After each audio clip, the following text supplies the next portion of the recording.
창세기 4장 1절에서 15절입니다. 다 같이 함께 읽겠습니다. 아담이 그의 아내 하와와 동침하매 하와가 임신하여 가인을 낳고 이르되 내가 여호와로 말미암아 덕남하였다 하니라. 그가 또 가인의 아우 아벨을 낳았는데 아벨은 양치는 자였고 가인은 농사하는 자였더라.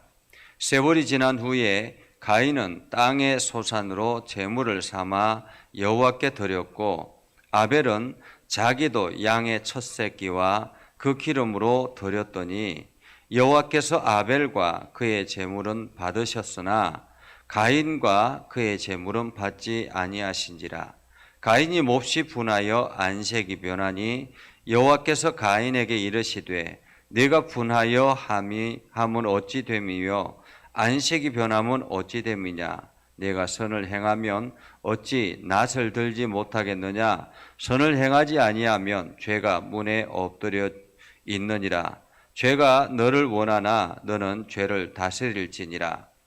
가인이 그의 아우 아벨에게 말하고 그들이 들에 있을 때에 가인이 그의 아우 아벨을 쳐 죽이니라.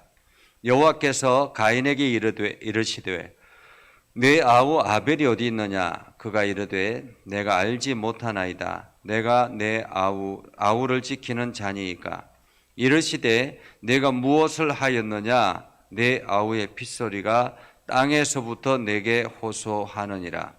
땅이 그 입을 벌려 내 손에서부터 내 아우의 피를 받았은즉 네가 땅에서 저주를 받으리니 네가 밭을 갈아도 땅이 다시는 그 효력을 내게 주지 아니할 것이요 너는 땅에서 피하며 유리하는 자가 되리라.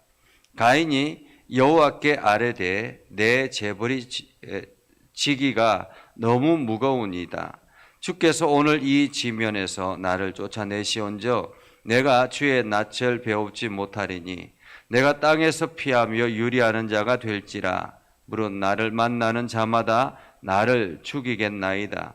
여호와께서 그에게 이르시되 그렇지 아니하니 가인을 죽이는 자는 벌을 7배나 받으시리라 하시고 가인에게 표를 주사 그를 만나는 모든 사람에게서 죽임을 면하게 하시니라.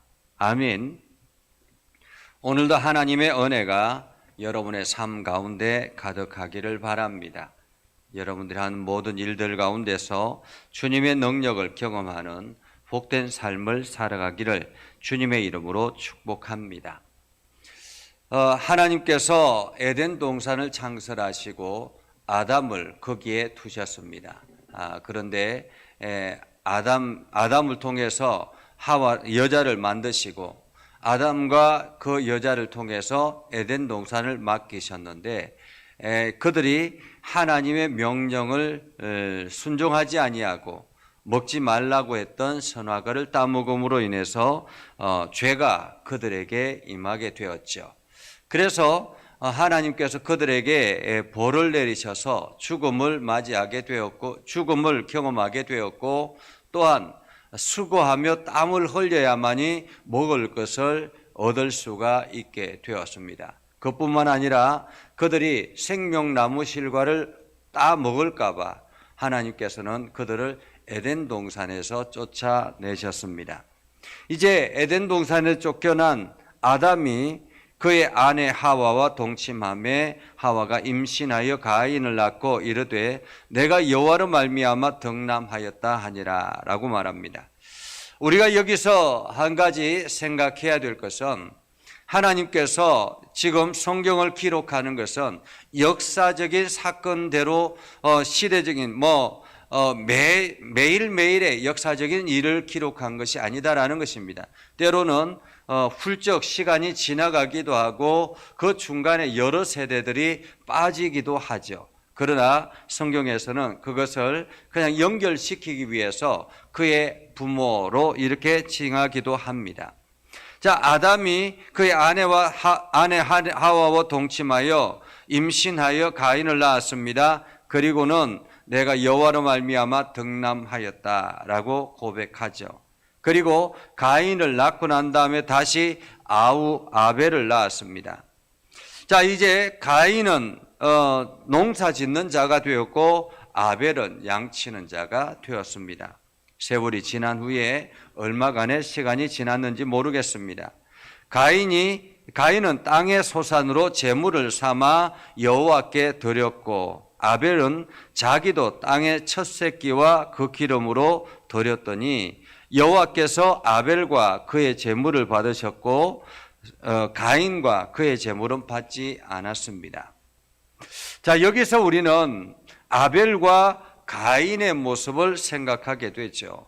가인은 어떤 자세로 하나님 앞에 제물을 드렸고 아벨은 어떤 자세로 하나님 앞에 제물을 드렸을까? 그리고 하나님께서는 가인의 제물은 받지 아니하시고 아벨의 제물은 받으셨을까? 왜 그러셨을까라는 것입니다. 오늘 성경에서 4절 5절에 보면 이렇게 말합니다. 아벨은 자기도 양의 첫 새끼와 그 기름으로 드렸더니 여호와께서 아벨과 그의 제물은 받으셨으나 가인과 그의 제물은 받지 아니하신지라 이렇게 말하고 있습니다.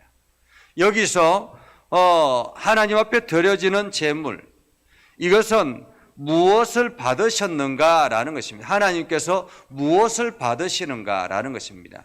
그냥 단순히 가인은 농사 짓는 것을 가지고 하나님 앞에 제물을 드렸습니다. 그리고 아벨은 자기의 첫 새끼를 그 기름과 함께 드렸습니다. 그런데 오늘 성경에는 아벨과 그의 제물이라고 말하고 있습니다. 그냥 단순히 아벨의 제물을 받았다라는 말이 아니라 아벨과 그의 제물은 받으시고 가인과 그의 제물은 받지 않았다라는 것입니다. 왜 받지 않았을까? 그리고 가인은 그 제물을 하나님께서 받지 않으신 것을 어떻게 알았을까라는 그런 생각을 해봅니다. 여러분은 어떻게 알았을까요? 이때 당시에 제물을 바칠 때는 불에 태워서 하나님 앞에 올려드렸다고 합니다. 그런데 불에 태워서 하나님 앞에 올려드리는데 연기가 하늘로 그대로 고지 올라가면은 제물을 받으신 것이지만은 연기가 하늘로 올라가지 않고 그냥 땅에 퍼져버리면 제물을 받지 않은 것으로 사람들은 간주했다라는 것입니다. 아벨의 제물은 연기가 그대로 하늘로 올라간 것이죠. 반면에 가인은 제사를 드렸는데 그냥 그 연기가 땅으로 그냥 퍼져 버렸다라는 것입니다.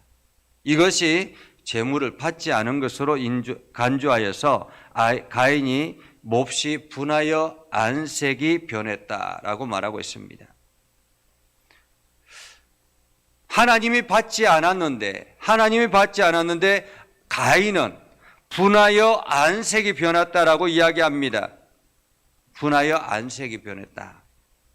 왜 그러셨을까? 왜 그랬을까라는 것입니다. 왜 그랬을까? 아벨과 가인의 제물의 차이는 무엇이고 하나님께서는 무엇을 받으시고 무엇을 받지 않았을까? 우리가 이것을 통해서 우리가 하나님 앞에 드려지는 예배는 어떠해야 되는가를 생각해 보게 됩니다. 가인의 제물과 아벨의 제물의 차이는 어떤 것일까요? 어떤 신학자들은 아벨은 피의 제사를 드렸기 때문에 하나님께서 받으셨고 가인은 그냥 단순히 농사의 것을 가지고 드렸기 때문에 받지 않았다라고 이야기를 합니다. 피가 없었기 때문에 받지 않았다라고 이야기합니다. 그러나 그것은 이치에 맞지 않는 것이 이렇게 피의 제사를 드리는 것은 레위기를 통해서 주어지는 제사였기 때문에 이때 당시와는 거리가 먼 거죠. 이때 당시에는 그러한 제사 규정이 있는 것이 아니었습니다. 그러니까 피의 제물의 문제는 부차적이라고 말할 수 있습니다. 그렇다면 아벨과 가인의 제물의 차이는 무엇이라고 생각이 되십니까? 오늘 가인은 땅의 소산으로 제물을 삼아 여호와께 드렸고 라고 말하고 있는데 이때 당시에 유대인들이 남기는 그러한 기록에는 이렇게 이야기를 합니다. 가인이 제물을 이 농사를 짓는 사람이잖아요. 이 땅에 농사를 짓는데 농사가 잘 안 되는 거예요. 땅이 이게 좋지 않아 가지고 농사가 잘 안 되는 것입니다. 그래서 농사가 잘 안 돼가지고 열매가 별로 좋지 않은 거예요. 그러니까 가인은 그 열매가 좋지 않은 것들만 골라가지고 하나님 앞에 드리면서 하나님 이렇게 땅이 안 좋습니다라고 항의하듯이 드렸다라는 것이었습니다. 근데 아벨은 어떻습니까? 양의 첫 새끼와 그 기름으로 드렸다라고 말하죠. 첫 새끼와 그 기름. 한마디로 아벨은 구별하여 드렸다라는 말입니다. 구별하여. 하나님 앞에 제물을 드릴 때 구별하여 드렸다라는 말입니다. 사실 우리가 요즘은 온라인으로 헌금을 하기도 하고 헌금을 할 때도 그냥 그렇게 구별하지는 않았지만은 과거에 우리가 제물을 드릴 때, 예물을 드릴 때는 늘 이게 새 돈을 이렇게 구별해서 드리는 그러한 경우들이 참 많았습니다. 그래서 월급을 받거나 하면 그것을 이렇게 헌금을 쭉 이렇게 돈을 세 가지고 새 돈이 있는지 없는지를 따로 이렇게 골라 가지고 특별히 새 돈만 골라서 이것은 헌금이다, 하나님 앞에 드리는 헌금이다 라고 그렇게 구별하여 정리하는 경우들이 참 많았습니다. 그렇게 하나님 앞에 먼저 생각하고 구별하여 준비하는 것, 이것이 하나님 앞에 드리는 믿음의 제물이라고 말할 수 있습니다. 아벨은 하나님 앞에 예물을 드리기 위해서, 제물을 드리기 위해서 양의 첫 새끼, 가장 처음 얻은 그 새끼를 하나님 앞에 그 기름과 함께 드렸다라는 말은 잡아서 드렸다라는 말입니다. 잡아서 드렸다. 오늘 아벨은 그 자신과 함께 하나님 앞에 이 예물을 구별하여 드렸다라고 말할 수 있습니다. 믿음으로 아벨은 가인보다 더 훌륭한 제물을 드렸다라고 히브리서 성경은 말하고 있습니다. 믿음으로 아벨은 가인보다 더 훌륭한 제물을 하나님 앞에 바쳤다. 또한 아벨은 제일 좋은 제물을 구별하여 드렸지만은 가인은 그냥 있는 것을 가지고, 좋지 않은 것을 가지고 하나님 앞에 항의 표시로 드렸다라는 것이죠. 그래서 가인과 그 제물, 헌금에는, 우리가 드려지는 예물에는 나 자신이 없어서는 안 된다라는 것입니다. 나의 마음과 함께 하나님 앞에 드려질 때 그 제물이 온전한 제물이 된다라는 것입니다. 그냥 단순히 돈의 액수가 중요한 것이 아니라 내가 얼마나 마음을 다해서 하나님 앞에 드리는 것가 더 중요하다라는 말이지요. 그래서 가인이 하나님께서 받지 않은 것으로 인해서 분하여 한다라고 말하죠. 분하여 한다. 몹시 분하여 안색이 변하니, 하나님께서 이것을 보고 내가 분하여 안색이 변하면 어찌 됨이냐, 내가 선을 행하면 어찌 낯을 들지 못하겠느냐라는 것입니다. 다시 말하면 내가 하나님 앞에 드리는 그 제물에 당당함이 있다면 어찌 낯을 들고 하나님 앞에 서지 않겠느냐라는 것입니다. 우리가 예물을 드릴 때 마음을 다해서, 온 정성을 다해서 하나님 앞에 드렸습니다. 그런데 하나님께서 그것을 받지 않았습니다. 그러면 내가 최선을 다해서 드렸는데 하나님이 왜 받지 않으십니까? 라고 당당하게 나아갈 수 있지 않겠습니까? 얼굴을 들고 말입니다. 그런데 오늘 가인은 얼굴을 들지 못했다라는 거죠. 죄가 문에 엎드려 있느니라, 죄가 너를 원하나 너는 죄를 다스릴지니라. 죄를 다스릴지니라. 그렇게 제사가 마무리되는 것 같았습니다. 하나님께서 아벨과 그의 제물을 받으시고 가인과 그의 제물은 받지 않으심으로 이제 모든 것이 끝난 것 같았습니다. 그런데 가인이 그냥 동생 아벨을 땅에서 쳐 죽였다, 들에서 쳐 죽였다라고 말합니다. 들에서 쳐 죽였다. 한마디로 이 아벨이 괘씸했던 것이죠. 왜 나와 똑같이 하지 아니하고 쟤는 뭐가 잘났다고 저렇게 구별하여서 하나님 앞에 모든 것을 다 드리느냐, 소중한 것을 드리느냐, 괘씸했던 것이죠. 왜 그런 거 있잖아요. 질투가 난다라는 거죠. 하나님 앞에 드리는 예물조차도 질투가 난다라는 것입니다. 그래서 아벨을 그 질투로 인해서 쳐 죽였습니다. 하나님께서 가인에게 가인을 불렀습니다. 내 아우 아벨이 어디 있느냐? 그러자 가인이 내가 어떻게 압니까? 내가 아우를 지키는 자입니까? 라고 말합니다. 그때 하나님께서 가인에게 내가 무엇을 하였느냐? 내 아우의 핏소리가 땅에서부터 내게 호소하느니라. 한마디로 하나님은 다 알고 계셨다라는 것입니다. 단지 가인이 자기의 죄를 고백하고 하나님 앞에 나아가기를 원했던 것이죠. 그래서 한번 기회를 주기 위해서 내가 아벨을 덜먹였던 것입니다. 내 아우 아벨이 어디 있느냐? 그때 가인이 하나님 잘못했습니다. 제가 그만 분해서 아우를 쳐주겠습니다 라고 이야기했으면 어땠을까? 그런데 내가 아우를 지키는 자입니까?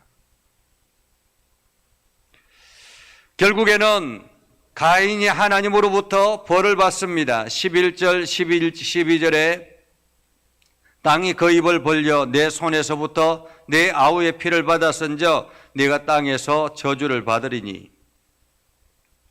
농사 짓는 가인이 땅의 저주를 받는다라는 것은 어떤 뜻입니까? 농사를 지어도 열매를 얻을 수 없다라는 말입니다. 밭을 갈아도 땅이 다시는 그 효력을 내게 주지 아니할 것이요 너는 땅에서 피하며 유리하는 자가 되리라. 유리하는 자가 된다라는 말은 도망자가 된다라는 말입니다. 어디에든지 정착할 수 없게 도망자로 살아가게 된다라는 말이지요. 도망자로.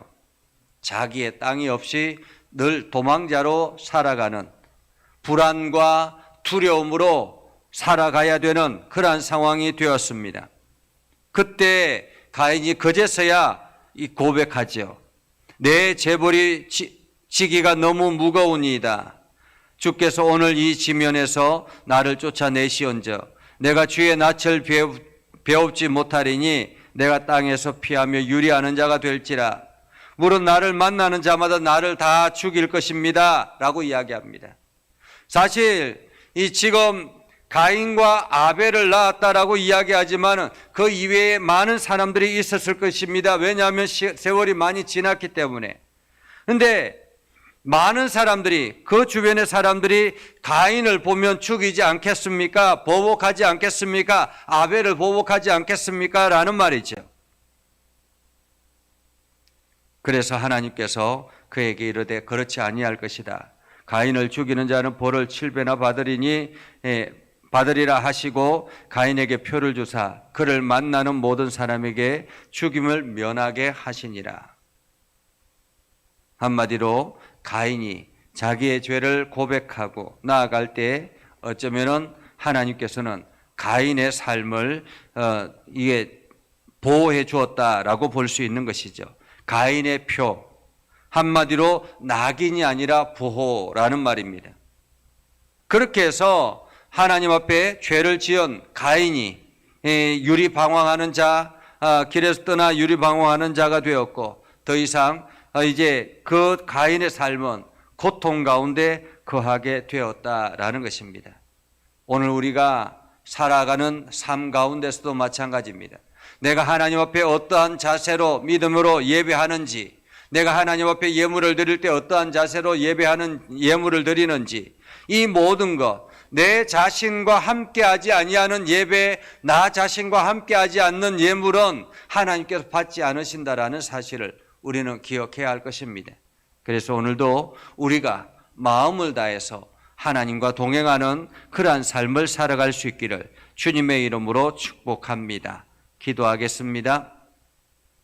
거룩하신 아버지 하나님, 오늘도 우리 가운데 함께 하시고 하나님의 은혜를 부어주셔서 감사합니다.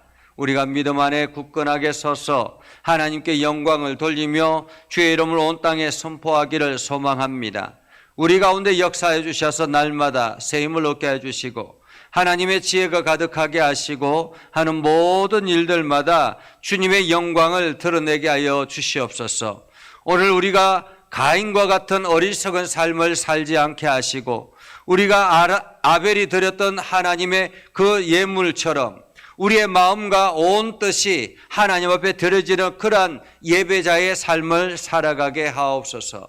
그래서 오늘도 우리가 행하는 모든 일들 가운데서 주님의 은혜와 사랑이 넘쳐나게 하옵소서. 거룩하신 아버지 하나님, 하나님께서 피로 세우신 이 예전교회가 주의 말씀 앞에 바로 서게 하시고 특별히 예전교회의 귀한 직분자들을 세워주셨사오니 우리 장로님들을 통해서 더욱더 교회가 건강해지고 장로님들을 통해서 하나님의 복이 넘쳐나게 하여 주시옵소서. 아버지 하나님, 그래서 모든 성도들이 하나님의 복이 가득하게 하여 주시고 우리 장로님들의 기도를 통해서 은혜를 더욱더 풍성하게 공급받는 복된 삶이 되게 하옵소서. 우리 권사님들과 집사님들 기도에 게으르지 않게 해주시고 열심을 다하여 주의 영광을 드러내게 하시고 복음에 합당한 열매를 맺으며 살아갈 수 있도록 하나님이 인도하여 주시옵소서. 오늘도 우리 가운데 역사하시는 주님을 찬양합니다. 우리의 연약함과 부족함을 주님 친히 담당하여 주셔서 우리의 육신의 연약한 것들을 깨끗하게 치료하여 주시고 회복시켜 주셔서 날마다 새 힘을 얻게 하여 주시옵소서. 특별히 김광희 장로님 하나님께서 강하게 붙잡아 주시고 성령으로 어루만져 주셔서 그 육체가 속히 깨끗하게 회복되어지도록 하나님 인도하여 주시옵소서. 예수님의 이름으로 기도드리옵나이다. 아멘. 이제는 우리 구주 예수 그리스도의 은혜와 하나님 아버지 극진하신 사랑과 성령님의 감화 감동 역사 위로 교통하시며 은혜가 주의 말씀 안에 있는 믿음의 백성들 위해 하는 모든 일들 위해 영원토록 함께 하옵시기를 간절히 축원하옵나이다. 아멘.